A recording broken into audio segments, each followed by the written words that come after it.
Hello guys, তো welcome back to my channel. আর আজকে ছিল আমার মায়ের বার্থডে। তো once again happy birthday to you মা।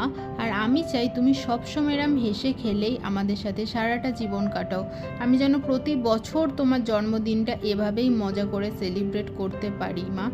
আর যখনই কারোর বার্থডেতে কেক কাটি তখনই আমার কুটু পাপার কথা এত মনে পড়ে, আর কি বলবো। তো আজকেও খুব মনে পড়ছিল। I miss you so much Kutu. আর যাই হোক, আমি কাছ থেকে ফিরে এরকম ছোট্টভাবেই মায়ের বার্থডেটা সেলিব্রেট করছিলাম।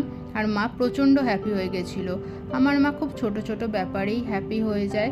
আর মায়ের সাথে সব থেকে বেশি হ্যাপি হয় একটু টাইম কাটালে, বেশি করে কথা বললে। আমার বাবা মা তাতেই খুশি হয়ে যায়। কিন্তু আমি সেটাও করি না। আমি বলতে গেলে আমার বাবা মার একদম অবাধ্য একটা মেয়ে। বাট আমার বাবা মা পৃথিবীর বেস্ট বাবা মা। আর আমার মার সাথে যতই ঝগড়াঝাটি হোক, আমার মা পৃথিবীর বেস্ট মা। I love you so so so much মা।